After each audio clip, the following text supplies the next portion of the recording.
വേദിക്കും സദസ്സിനും നമസ്കാരം. ബഹുമാനപ്പെട്ട സോമരാജൻ സാറിനെ കുറിച്ച് വികാരഭരിതമായി തന്നെ സംസാരിച്ചു ജോസഫ് അദരികൽ സാർ. അദ്ദേഹം സംസാരിച്ചു കഴിഞ്ഞപ്പോൾ തന്നെ മനസ്സിലായി എത്രത്തോളം ഈ സദസ്സ് ശുഷ്കമാണെങ്കിലും അത്രത്തോളം മഹത്തായ ഒരു വ്യക്തിയാണ് നമുക്കിവിടെ കിട്ടിയിരിക്കുന്നതെന്ന്. റാഫി പാമോട് അദ്ദേഹത്തെ കുറിച്ച് ഇൻട്രൊഡ്യൂസ് ചെയ്തപ്പോഴും ഒരുപാട് കാര്യങ്ങൾ നമ്മളോട് പറഞ്ഞു. എല്ലാം തന്നെ കേട്ട് കഴിഞ്ഞപ്പോൾ ഞാൻ അദ്ദേഹത്തെ കേട്ടിട്ടുണ്ട്, പക്ഷെ കാണുന്നത് ആദ്യമായിട്ടാണ്. അത് GMFന്റെ വേദിയിൽ തന്നെ ആയതുകൊണ്ട് ഏറ്റവും അഭിമാനം തോന്നുകയാണ്. കാരണം GMFന്റെ ജീവകാരുണ്യ പ്രവർത്തനങ്ങൾ വാക്കിലല്ല, പ്രവൃത്തിയിലാണ്. അതിന്റെ ഒരുപാട് തവണ എനിക്ക് ഭാഗമാകാൻ കഴിഞ്ഞിട്ടുണ്ട്.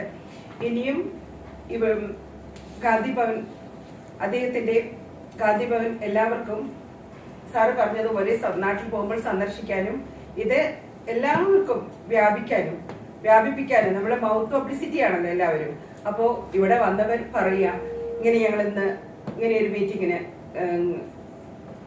റാഫി പാമോളിന്റെ നേതൃത്വത്തിൽ ഞങ്ങൾ പോയിരുന്നു. ഇങ്ങനെ സോമരാജൻ സാറിനെ കണ്ടു, അദ്ദേഹത്തിനെ കുറിച്ച് കൂടുതൽ കേട്ടു. ഇനി നിങ്ങളിലേക്ക് ഞങ്ങൾ പകരുകയാണ്.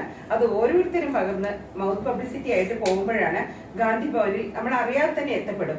അവിടേക്കൊന്ന് പോകണം, കാണണം. സത്യം പറഞ്ഞ ഈ നിമിഷം എനിക്ക് തോന്നുകയാണ് അടുത്ത തവണ നാട്ടിൽ പോയാൽ എന്തായാലും ഗാന്ധി ഭവൻ സന്ദർശിക്കണമെന്ന് ഞാൻ എന്തായാലും സന്ദർശിച്ചിരിക്കും. ഇൻഷാല്ലാ.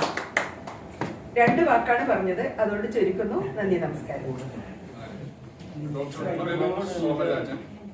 Gandhi Bhavan founder and management trustee.